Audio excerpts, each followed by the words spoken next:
You have 72 hours to pay your fine, or we will take control of your parking lot. I still remember the exact words printed on that bright yellow notice tucked under my windshield wiper. The paper was heavy, the ink was sharp, and the arrogance behind it was almost breathtaking. The warm scent of hot asphalt rose from the pavement as I stood beside my lot on a crisp Tuesday morning, watching 12 cars bearing Willowbrook Estates HOA stickers idling across spaces I had designed, maintained, and owned outright. The low hum of their engines vibrated through the soles of my boots, a quiet intrusion on land that had been mine for over a decade. My name is Nathan Caldwell. That morning reminded me of an inescapable truth about human nature. Some people do not need a legitimate legal reason to seize power. They only need a target they assume will not fight back. Victoria Harrington, the president of the Willowbrook Estates Homeowners Association, believed I was that target. She assumed a clipboard, a few official-looking demand letters, and a title printed on neighborhood stationery granted her authority over anything within her line of sight. She was dead wrong. The initial citation claimed I was in direct violation of community parking standards. The alleged offense was absurdly minor. A commercial delivery van belonging to one of my office tenants had remained parked in a designated stall 3 hours past Victoria's arbitrary limit. 3 hours. For that, she assessed a $5,000 penalty against my property. I stared at the dollar figure twice, assuming it was a typographical error. $5,000 for a delivery vehicle sitting on concrete that didn't belong to her association by a single inch. Yet the fine was merely the opening move. The real escalation began 24 hours later. When I stepped onto my porch the following morning, I caught 3 HOA contractors driving heavy steel posts into the perimeter of my pavement. They were mounting polished white aluminum signs painted with bold red lettering that read, HOA reserved parking. Unauthorized vehicles will be towed at owner's expense, without notice, negotiation, or legal standing. Victoria was seizing my private commercial lot to solve Willowbrook's weekend overflow parking crisis. The ringing sound of sledgehammers driving steel into my pavement echoed through the neighborhood air. I caught the bitter scent of fresh industrial paint drying under the morning sun. Across the street, neighbors walked their dogs, glancing over and assuming everything was business as usual. That public indifference was what struck me most. Victoria didn't look like someone breaking the law. She looked like an officer enforcing it. She marched across the lot toward me wearing a crisp navy blazer, holding a thick leather accordion folder against her chest like a badge of office. "Nathan, please don't make a scene," she said, her voice dripping with practiced condescension. "This is for the greater good of the community." That single phrase exposed her entire worldview. People who respect property rights ask permission before stepping across a boundary. People who crave unearned control make unilateral demands and frame them as public service. What Victoria did not understand was that those parking spaces were not merely empty slabs of concrete. They were tied to a commercial access easement worth millions of dollars, a vital artery connecting the adjacent retail complex to the main boulevard. Every business surrounding Willowbrook Estates depended on that access corridor. She thought she was flexing her muscles over a neighborhood parking lot. In reality, she was recklessly interfering with an enterprise property system she was utterly unqualified to understand. I could have shouted. I could have pointed toward the county clerk's office. Instead, I stood my ground and smiled. Victoria had no idea what she had just set in motion. She believed she was bullying a quiet retiree over a parking spot. She had no clue she had just declared war on the man who built the very ground she was standing on. Real power rarely feels the need to raise its voice. I learned that principle decades before Victoria Harrington ever stepped foot onto my property with her folder full of citations. To the residents living along Willowbrook's pristine cul-de-sacs, I was just an unpretentious neighbor in his late 50s. I wore faded flannel shirts, drove a 10-year-old F-150, and spent my weekends turning timber in my woodworking shop or tuning up my lawnmower. I was not the man who commanded attention when walking into a room. I was the man who had designed and constructed the room 20 years earlier.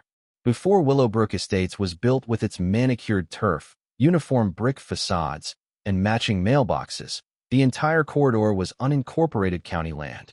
It was a vast expanse of oak trees, old drainage basins, and overlooked parcels.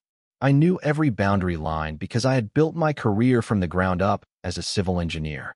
In my 30s, I founded Caldwell Development Holdings. Over 25 years, my firm transformed raw land into master-planned commercial centers, corporate parks, and high-density residential hubs across 3 states. We navigated complex municipal zoning laws, structured multi-million-dollar land use agreements, and laid down the infrastructure that allowed suburban towns to grow. 5 years ago, I orchestrated a buyout, selling 80% of my firm's active portfolio to enjoy a quiet retirement. I didn't step back because I lacked ambition. I retired because I valued peace. But when structuring the sale, I deliberately retained personal ownership of a select group of strategic assets. Among them was Parcel 4B, the 3-acre commercial footprint adjacent to Willowbrook Estates, containing my private workshop, a small office suite, and the 50-space asphalt lot sitting directly at the intersection of the main commercial boulevard. Most residents in Willowbrook assumed I was just another homeowner who enjoyed working in his garage. They had no idea that the holding entity stamped on the master land deeds, Caldwell Infrastructure LLC, was mine. They didn't know that the commercial access corridor feeding traffic to the surrounding shopping plaza existed only because I had drafted the original easement agreements decades ago. Victoria Harrington had served as HOA president for 5 terms. Her authority was built on a foundation of trivial intimidation. She knew every sentence in the neighborhood rules. If a trash can was left on a curb 2 hours past deadline, a $150 fine arrived in the mail. If a home's exterior paint faded slightly, a citation was posted on the door. Most residents complied without protest because hiring a legal representative cost far more than paying a minor fee. Victoria mistook their fatigue for obedience. That evening, I sat at my wooden workbench in the shop. The rich, earthy smell of carved cedar filled the air while my vintage shop radio hummed softly in the background. I smoothed out Victoria's $5,000 demand letter beside a roll of blue architectural prints. Her error was fundamental.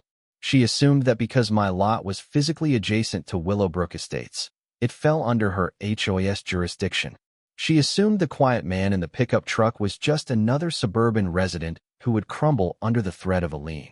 She had no idea that behind my name were decades of land litigation experience, corporate strategy, and ironclad legal titles. She didn't realize that while playing local politics with a clipboard, she had stepped onto a legal chessboard against the grandmaster who had drawn the board itself. Arrogance becomes fatal the moment it mistakes restraint for weakness. Over the following 48 hours, Victoria did not pause to evaluate my silence. She accelerated her overreach. On Thursday morning, I pulled up to my workshop and discovered a commercial printing crew erecting a large wooden billboard at the edge of my lot. The sign read, "Willowbrook Estates Executive Parking, Premium Weekend and Event Reservations Available." Below it was a QR code directing users to a payment portal hosted on the HOAS official website. Victoria hadn't just placed overflow parking signs. She had actively commercialized my private property. She was charging local vendors, food trucks, and weekend shoppers $25 a day per space to park on land she did not own, converting my private commercial asset into an unauthorized revenue stream for her association. I stood near the edge of the pavement, watching the workers bolt the final support frame into place. The scent of fresh pine and wet concrete dust filled the morning air. Minutes later, Victoria's silver crossover pulled up to the curb. She stepped out, folder in hand, looking like an executive inspecting a newly acquired branch office. "Nathan," she said briskly, stepping onto the pavement, "I see you're examining the new signage. I wanted to inform you that the board voted unanimously to integrate this lot into our community revenue plan. The proceeds will offset our seasonal landscaping costs. We're doing the entire neighborhood a favor." I looked at her calmly. "Victoria, this lot is private property owned by Caldwell Infrastructure LLC. It is not part of Willowbrook Estates, and it is not subject to your residential covenants. You are committing commercial trespass." She let out a short, dismissive laugh. "Nathan, let's not play legal word games. This land is within our master boundary line. You've let it sit underutilized for years while our residents struggle for parking during community events. Under our community charter, the board holds emergency oversight rights over adjacent nuisance properties." "Nuisance properties?" I asked softly.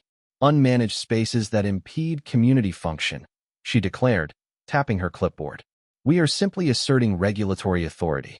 You'll receive a 10% stipend from the parking portal once operational expenses are covered. Consider it a generous compromise. She was offering me a 10% cut of the revenue generated from my own real estate, while treating my ownership as an inconvenience. She was so convinced of her administrative immunity that she had completely overlooked the basic principles of property law. Did you consult the HOA's legal counsel before launching this portal? I inquired. Victoria straightened her posture, her eyes narrowing. I have served as president of this board for 5 years, Mr. Caldwell. I do not need a lawyer to tell me how to manage community resources. You have 24 hours to remove your delivery vehicles from the far stalls, or they will be impounded at your expense. She turned on her heel and walked back to her car. She moved with the absolute conviction of someone who believed that repeating an assertion loud enough made it true. But land ownership is not determined by conviction. It is determined by recorded deeds. And Victoria had just signed her name to a paper trail of intentional fraud. By Friday morning, Victoria's illegal parking venture was running at full capacity. A regional farmers market and food truck rally was taking place in the nearby town square, and Willowbrook's HOA volunteers were out in full force, wearing high-visibility vests and directing traffic into my lot. I watched from my office window as 50 vehicles filled every available space. At $25 per car, alongside premium vendor permits sold to 6 commercial food trucks positioned along my northern curb, Victoria's automated portal generated over $5,000 in a single morning. A weekend parking complaint had morphed into a $250,000 annual community revenue scheme. At 2 in the afternoon, a heavy courier envelope arrived at my door. Inside was a formal demand letter printed on Willowbrook HOA letterhead, signed by Victoria Harrington, accompanied by an invoice for $12,500. The breakdown was jaw-dropping. $5,000 for the unpaid initial parking violation penalty, $2,500 for an unauthorized private interference fee for attempting to question board authority, and $5,000 as a mandatory contribution toward the HOA's commercial site management fees.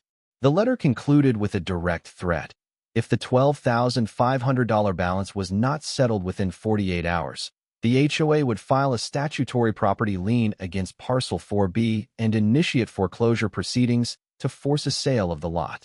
The sheer audacity of her plan was remarkable. Victoria wasn't merely trying to bully a neighbor. She was attempting to use the HOA's legal apparatus to strip me of my title entirely. She believed that by filing a cloud on my title, the prospective legal fees alone would force me to surrender the property to the association. I picked up my phone and dialed a direct number I hadn't called in years.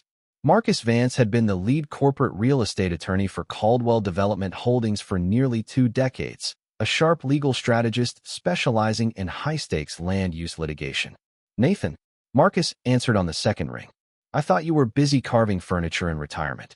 I was, Marcus, I said quietly, staring out at the food trucks idling on my asphalt. Until my neighborhood HOA president decided to seize Parcel 4B, sell commercial parking permits on it, and issue a lien threat against my holding company. There was a beat of silence on the line, followed by a low chuckle. Did you say Parcel 4B? The property with the master commercial access easement for the entire boulevard. The very same, I replied. She thinks it's an abandoned residential driveway. Marcus let out a long breath. Tell me you haven't yelled at her yet.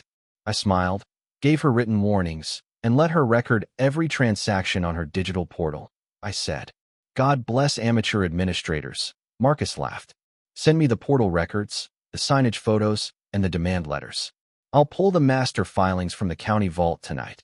I spent Friday night in my home office surrounded by 3 decades of historical land filings. The ambient light from my desk lamp cast warm shadows across yellowed parchment, survey diagrams, and heavy blue-backed legal documents spread across the table. While Willowbrook Estates slept, I built the dossier that would dismantle Victoria Harrington's administrative empire piece by piece. As I cross-referenced the county records Marcus sent over with the HOA's public financial disclosures, I discovered that Victoria's overreach went far deeper than a simple land grab. In a desperate bid to balance Willowbrook's failing operational budget, which had been drained by years of mismanagement and bloated contractor fees, Victoria had officially listed Parcel 4B as an active asset on the HOA's financial disclosure reports. She had used the projected revenue from my commercial lot to secure a $400,000 credit line from a regional bank to repair the neighborhood's private pool facility. She hadn't just trespassed, she had committed institutional bank fraud. She had pledged private commercial real estate owned by Caldwell Infrastructure LLC as collateral for a loan taken out by a residential homeowners association. The evidence was overwhelming. First, a recorded deed establishing Parcel 4B as an independent commercial parcel owned exclusively by Caldwell Infrastructure LLC, entirely separate from Willowbrook Estates' residential charter. Second, a covenant granting the adjacent commercial retail plaza cross-access rights over Parcel 4B. Victoria's parking blockades were currently violating federal fire lane regulations and commercial access agreements, exposing her HOA to massive third-party civil liability. Third, time-stamped video footage, receipts, and portal logs proving the HOA had collected over $18,000 in unauthorized parking fees over 2 weekends from my land. And fourth, certified copies of the HOA's loan application to First Regional Bank, signed personally by Victoria Harrington, listing Parcel 4B as association-owned real estate. By midnight, Marcus emailed over the final court filings. We weren't merely filing an injunction to remove the signs. We were preparing an emergency motion for a temporary restraining order, an action for quiet title, and a multi-count civil suit for commercial trespass, tortious interference with business relations, and fraud. Victoria believed she was managing a minor neighborhood dispute over parking spaces. She had no idea she had created a paper trail that exposed her association to an $8 million financial liability. I shut my laptop, took a slow sip of cold coffee, and looked out the window at the quiet cul-de-sacs of Willowbrook. Victoria had spent 5 years convincing her neighbors that she was invincible. Tomorrow evening was the annual HOA General Board meeting. It was time to show them the truth. The Willowbrook Community Center was standing room only on Saturday evening. Over 100 residents filled the folding chairs under the harsh fluorescent lights. The air was thick with the scent of cheap coffee and suburban politics. Topics on the agenda included seasonal lawn care schedules, trash collection bids, and neighborhood security patrol updates. Victoria Harrington sat at the center of the head table on the raised stage, flanked by 4 board members. She looked radiant, radiating the crisp, untouchable confidence of an executive in full command of her domain. In her hands was her trademark leather folder. For 45 minutes, she steered the meeting with practiced efficiency. She smoothed over budget shortfalls, cut off resident questions, and redirected complaints with practiced platitudes. Finally, she arrived at the last item under new business. Before we adjourn, Victoria announced, leaning into her microphone, I am proud to share a major administrative victory. Through proactive board management, we have officially integrated the adjacent commercial lot on Boulevard East into our community infrastructure. This space will now provide permanent overflow parking and generate over $50,000 annually in supplemental revenue for our reserve fund. A few scattered claps broke out from the front row. Victoria smiled, soaking in the applause. I will now take any brief questions regarding this initiative, she added smoothly. From the back row of the auditorium, I stood up. I was wearing my dark denim shirt and work boots, holding a single navy blue folder under my arm. The room fell quiet as residents turned in their seats to look at me. Victoria's smile faltered for a fraction of a second, but she quickly recovered her practiced composure. Mr. Caldwell, if you are here to voice another personal objection to the community parking policy, I must remind you that individual grievances must be submitted in writing 24 hours prior. I'm not here to voice a grievance, Victoria, I said clearly, my voice carrying effortlessly across the hall. I'm here to deliver a notice. I walked down the center aisle toward the stage. Every eye in the room followed me. I placed the navy folder squarely on the table directly in front of her microphone. What is the meaning of this? Victoria snapped, her voice dropping its warm tone. Inside that folder, I explained, calmly, turning to face the assembled crowd, are the certified land records for Parcel 4B. The lot you have spent the last 3 weeks ticketing, erecting illegal signage upon, and illegally renting to commercial vendors. Victoria chuckled nervously, looking at her fellow board members. Nathan, we have already discussed this. The board exercises regulatory oversight over nuisance properties adjacent to Parcel 4B is owned in fee simple by Caldwell Infrastructure LLC. I interrupted, my voice dropping into the authoritative tone I had used in corporate boardrooms for 30 years. It has never been part of Willowbrook Estates. It is not subject to your charter, your covenants, or your board's authority. Furthermore, the entity that owns that land, Caldwell Infrastructure LLC, is a wholly owned subsidiary of Caldwell Development Holdings. A murmur swept through the audience. A former board member sitting near the front stood up slightly. Caldwell Development? As in the firm that built the commercial shopping plaza on the boulevard. The exact same, I replied. I am Nathan Caldwell. I founded Caldwell Development. I designed this entire commercial corridor, drafted the master access easements, and personally retained ownership of Parcel 4B when I developed Willowbrook Estates 20 years ago. Victoria's face turned visibly pale. She hastily opened the Navy folder, her hands trembling slightly as her eyes scanned the top document.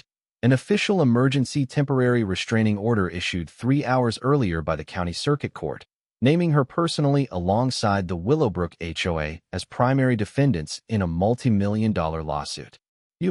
You didn't own the development firm, she stammered, her voice losing its firmness. You're just a guy who drives a pickup truck. What I drive is irrelevant, Victoria, I said quietly. What matters is what you signed. You listed my commercial parcel as HOA property on a federal loan application to First Regional Bank last Tuesday. That is bank fraud. You issued illegal commercial parking permits that block a federally mandated commercial fire easement, exposing this entire community to massive civil liability. And you did it all without consulting a single attorney. The room exploded into absolute chaos. The silence that had defined Willowbrook Estates for 5 years evaporated instantly. Residents stood up from their chairs, shouting questions at the stage. Board members leaned away from Victoria as if her very presence was radioactive. Is this true? Shouted an elderly homeowner in the third row. Did you pledge private land for an HOA loan? Where's the parking revenue going? Shouted another. Are we being sued? Victoria sat frozen behind her microphone, her mouth opening and closing as she tried to regain control of the room. Please, everyone remain seated. Mr. Caldwell is attempting to intimidate this board with technicalities. Your legal standing is non-existent. A voice boomed from the back of the auditorium. Marcus Vance walked down the center aisle, dressed in a tailored charcoal suit and carrying a leather briefcase. He stepped onto the stage platform, pulled a stack of formal legal summonses from his bag, and placed them directly in front of each board member. My name is Marcus Vance, Senior Corporate Counsel representing Caldwell Infrastructure LLC. He announced into the room's second microphone. As of 4 p.m. today, an injunction has been granted by the Superior Court. All HOA signage on Parcel 4B must be removed within 12 hours. The online parking portal must be terminated immediately. He turned to address the crowd of terrified homeowners. Furthermore, my client has filed a civil action seeking $2.5 million in compensatory damages for tortious interference and commercial trespass, along with $5 million in punitive damages for intentional fraud. Because Mrs. Harrington acted outside the legal scope of her HOA charter and without board authorization, the HOA's primary insurance carrier has already issued a formal reservation of rights, denying coverage for these claims. A collective gasp echoed through the room. If the HOA insurance policy refused to cover the suit, every individual homeowner in Willowbrook Estates could be hit, with a special assessment running into tens of thousands of dollars to cover the legal liability Victoria had created. The vice president of the HOA board, a local accountant named Arthur Pendleton, turned on Victoria with an expression of sheer terror. Victoria, did you verify ownership before launching the portal? Did you check the county filings? Victoria's hands shook uncontrollably as she clutched her leather folder against her chest. Her untouchable persona had shattered entirely. I assumed the lot was empty. It sat right next to our entrance. It made logical sense for the community. Assumptions do not grant title, Mrs. Harrington, Marcus said sternly. And ignorance of property records is not a legal defense against fraud. Within 30 minutes, the meeting devolved into a full board revolt. 3 of the 4 board members tendered their immediate resignations on the spot, publicly distancing themselves from Victoria's actions. The residents voted overwhelmingly to form an emergency steering committee to investigate the association's finances and initiate immediate settlement talks with my legal team. Victoria Harrington sat completely alone at the head table. The wooden gavel sat untouched beside her microphone. The administrative empire she had spent 5 years building through fear, intimidation, and petty fines had collapsed in less than an hour, not under the weight of anger, but under the immovable force of recorded facts.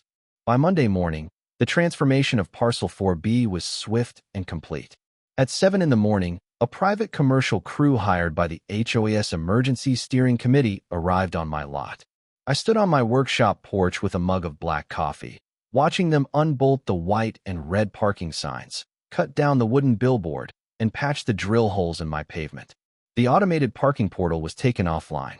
The $18,000 in illegally collected vendor fees was placed into an escrow account overseen by Marcus Vance, pending full restitution to the vendors Victoria had misled. At noon, Victoria's personal legal representative, a weary-looking commercial attorney named Richard Sterling, arrived at my office alongside Arthur Pendleton, the newly appointed interim HOA president. Victoria was not with them. She had locked herself inside her home since Saturday night, refusing to answer calls from residents or local news reporters. We sat around the heavy oak conference table in my workshop office. Arthur looked exhausted, deep dark circles under his eyes. "Mr. Caldwell," Arthur began, his voice trembling slightly. "The Emergency Steering Committee has completed its preliminary audit. We are horrified by what Mrs. Harrington orchestrated. On behalf of the entire Willowbrook community, I offer an unqualified apology." I nodded slowly. "I appreciate the apology, Arthur. But an apology does not resolve a fraudulent $400,000 bank loan or the cloud placed on my commercial title." Sterling, the attorney, cleared his throat and slid a legal document across the table. "Mr. Caldwell, my client and the HOA Steering Committee are prepared to offer a full surrender. The HOA will permanently waive all fines, issue a public retraction of all notices, and grant a full release of all claims against Parcel 4B. Marcus Vance smiled coldly from his chair beside me. "That handles the minimum legal requirements, Mr. Sterling. Now let's talk about the $8 million civil lawsuit currently hanging over your clients' heads." Sterling closed his eyes for a long moment, leaning his forehead against his hand. He turned to Arthur and gave a solemn, barely perceptible nod. The question he had asked Victoria in private over the weekend had yielded the only possible conclusion. The HOA had zero legal defense. "What are your terms for a settlement, Nathan?" Arthur asked quietly, his eyes pleading for mercy for the neighborhood. "My terms are simple and non-negotiable," I stated, leaning forward. "First, Victoria Harrington must resign as HOA president immediately and sign a binding covenant permanently disqualifying her from holding any future board position within Willowbrook Estates. Second, the HOA will pay full legal fees incurred by Caldwell Infrastructure LLC and restore Parcel 4B's pavement to pristine commercial standards. Third, the HOA's legal team will file an immediate correction with First Regional Bank, removing Parcel 4B from the loan collateral documentation and releasing all fraudulent claims. And fourth, the HOA will enter into a formal, legal cross-access agreement respecting my property boundaries, acknowledging that any future community use of Parcel 4B requires written consent and a market-rate lease agreement. Arthur let out a massive sigh of relief. "If we agree to these terms, you will dismiss the civil lawsuit against the neighborhood?" "I have no desire to bankrupt my neighbors for one person's arrogance, Arthur," I replied softly. "I built this community 20 years ago. My goal was never to destroy Willowbrook Estates. My goal was to remind Victoria Harrington that authority without ownership is nothing more than an illusion." 3 months later, Willowbrook Estates was a completely different community. The HOA had undergone a total structural overhaul. The old board was replaced by a transparent, resident-led committee that instituted mandatory legal audits for every community policy. Fines were drastically reduced, rules were clearly published, and the culture of intimidation that had defined Victoria's 5-year reign was replaced by open public debate. Victoria Harrington sold her home 2 months after the settlement and moved out of state. Her departure was quiet, without a farewell gathering or community send-off. The leather folder, the aggressive demand letters, and the illusion of absolute authority were gone forever. On a quiet Sunday evening, I walked out to the edge of my parking lot. The air was cool and clear, carrying the scent of autumn leaves. The evening sun cast a long, golden glow across the smooth, freshly sealed asphalt. There were no white aluminum signs, no QR code portals, and no yellow violation notices sitting under windshield wipers. A neighbor I had known for years, a retired high school teacher named Jim, walked past with his dog. He paused at the edge of the pavement, giving me a warm wave. "Evening, Nathan," Jim called out cheerfully. "Lot's looking great." "Thanks, Jim," I smiled back. "Appreciate it." I leaned against the wooden perimeter fence, watching the quiet street. I thought back to that first Tuesday morning when I found that $5,000 yellow citation tucked under my wiper blade. Victoria had believed that a printed notice, a confident walk, and a title on neighborhood stationery gave her the power to reshape reality to her liking. She had built her entire administrative career on an assumption that ordinary people would always yield to the appearance of power because fighting back was too difficult, too expensive, or too exhausting. She never realized that true power does not rely on loud declarations, heavy fines, or intimidation tactics. True power rests quietly on facts, preparation, and the immovable truth of recorded records. It sits patiently in the background, waiting for arrogance to overreach. Victoria spent months trying to prove to the world that she controlled my property. In the end, she proved something far more important. She proved she never controlled it at all.